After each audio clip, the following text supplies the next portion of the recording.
બનાસકાંઠા જિલ્લા વિભાજનને લઈને વિપક્ષ કોંગ્રેસમાં પણ આક્રોશ। બનાસકાંઠા જિલ્લા કોંગ્રેસ પ્રમુખના સરકાર પર ગંભીર આરોપ।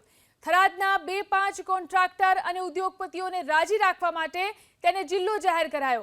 2-5 લોકો માટે મોટા નાણાકીય વ્યવહાર કરી અને તેને જિલ્લો જાહેર કરાયો।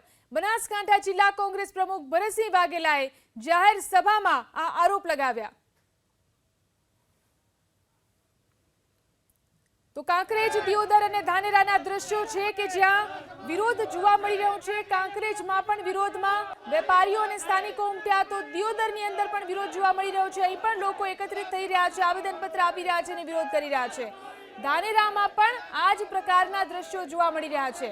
થરાદને જ્યારે અલગ જિલ્લો ઘોષિત કરવામાં આવ્યો છે ત્યારે આ રીતનો વિરોધ કાંકરેજ, દિયોદર અને ધાનેરામાં જોવા મળી રહ્યો છે। દિયોદરને અલગ જિલ્લો બનાવવાની માંગ કરવામાં આવી રહી છે, તો આ તરફ કાંકરેજને બનાસકાંઠા જિલ્લામાં સામેલ કરવાની વાત કરવામાં આવી રહી છે।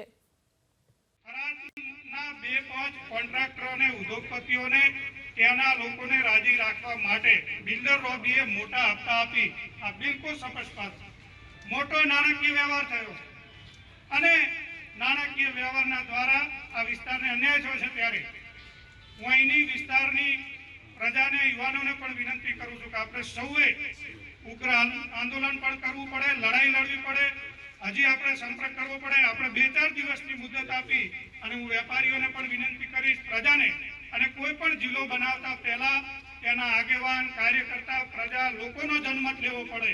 પ્રજા શું ઈચ્છી રહી છે? પ્રજાને પાલનપુર રહેવું છે કે થરાદ જવું છે?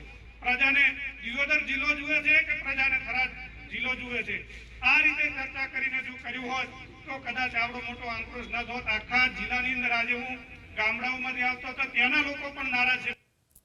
તો જે રીતે વિભાજન કરવામાં આવ્યું છે બનાસકાંઠા જિલ્લાનું, તેને લઈને આક્રોશ જોવા મળી રહ્યો છે। વિપક્ષ કોંગ્રેસમાં પણ આક્રોશ છે। બનાસકાંઠા જિલ્લા કોંગ્રેસ પ્રમુખે સરકાર પર આ રીતે ગંભીર આરોપ લગાવ્યા છે। થરાદના 2-5 કોન્ટ્રાક્ટર અને ઉદ્યોગપતિઓને રાજી રાખવા માટે તેને જિલ્લો જાહેર કરવામાં આવ્યો છે।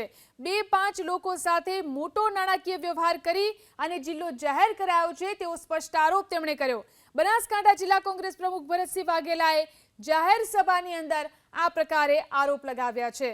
તો જે રીતે થરાદને અલગ જિલ્લો બનાવવામાં આવ્યો છે, બનાસકાંઠા જિલ્લાનું જે રીતે વિભાજન કરવામાં આવ્યું છે તેને લઈને વિરોધના સૂર જોવા મળી રહ્યા છે। લોકો મોટી સંખ્યામાં એકત્રિત થઈ રહ્યા છે। ધાનેરાની અંદર વિરોધના સૂર જોવા મળી રહ્યા છે। આ ઉપરાંત કાંકરેજ અને દિયોદરની અંદર પણ વિરોધના સૂર છે। કોંગ્રેસના નેતાએ પણ ગંભીર આક્ષેપ કર્યા છે બનાસકાંઠા જિલ્લા વિભાજનને લઈને। બનાસકાંઠા જિલ્લા કોંગ્રેસ પ્રમુખે સરકાર પર ગંભીર આરોપ લગાવ્યા। થરાદના 2-5 કોન્ટ્રાક્ટર અને ઉદ્યોગપતિઓને રાજી રાખવા માટે તેને જિલ્લો બનાવવામાં આવ્યો છે તેવો સ્પષ્ટ આરોપ તેમણે કર્યો છે। 2-5 લોકો સાથે મોટા નાણાકીય વ્યવહાર કરી અને થરાદને જિલ્લો બનાવવામાં આવ્યો છે। બનાસકાંઠા જિલ્લા કોંગ્રેસ પ્રમુખ ભરતસિંહ વાઘેલાએ જાહેર સભાની અંદર આ પ્રકારે આરોપ લગાવ્યા છે। એટલે કે જે રીતે વિરોધ અને આક્રોશ જોવા મળી રહ્યો છે, ધાનેરાની અંદર વિરોધ અને આક્રોશ જોવા મળી રહ્યો છે। લોકો મોટી સંખ્યામાં એકત્રિત થઈ રહ્યા છે, આવેદનપત્ર આપવામાં આવી રહ્યા છે અને એકત્રિત થઈ અને લોકો વિરોધ કરી રહ્યા છે।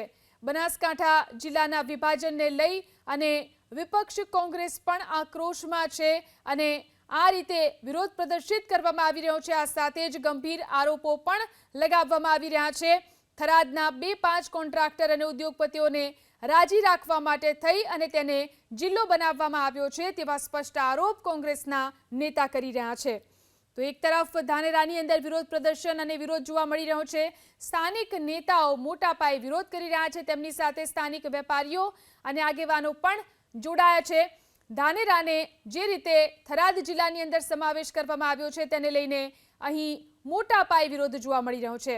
આ જ રીતે દિયોદર અને કાંકરેજમાં પણ વિરોધ। જિલ્લા ભાજપ પ્રમુખ કીર્તિસિંહ વાઘેલા આપણી સાથે ફોન લાઈનથી જોડાયા છે। કીર્તિસિંહજી, જે વિરોધ અત્યારે જોવા મળી રહ્યો છે જિલ્લાના વિભાજનને લઈને શું કહેશો?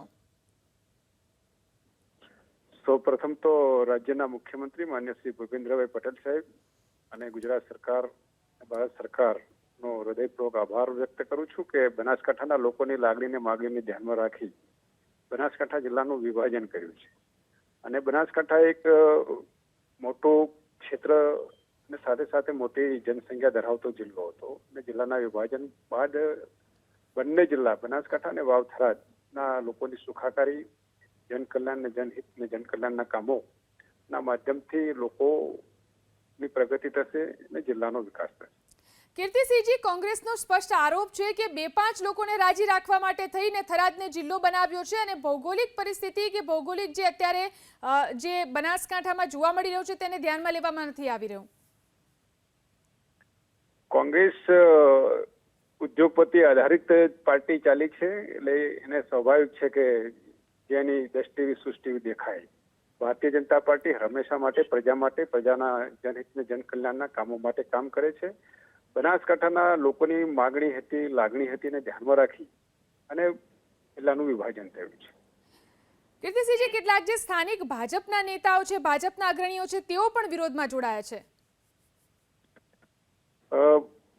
કોઈ પણ વ્યક્તિ પોતપોતાનો વ્યક્તિગત મત મૂકી શકે છે. બાકી ઓલ ઓવર ભારતીય જનતા પાર્ટીએ લોકોના ભલા માટે, કલ્યાણ માટે અને જિલ્લાના વિકાસ માટે જે નિર્ણય કર્યો છે અને એનો સીધો ફાયદો જિલ્લાના લોકોને જ થવાનો છે. જી આભાર અમારી સાથે જોડાઈને વાત કરવા માટે. તો કીર્તિસિંહ વાઘેલા, જેમનું કહેવું છે કે જિલ્લાના વિકાસ માટે આ નિર્ણય કરવામાં આવ્યો છે.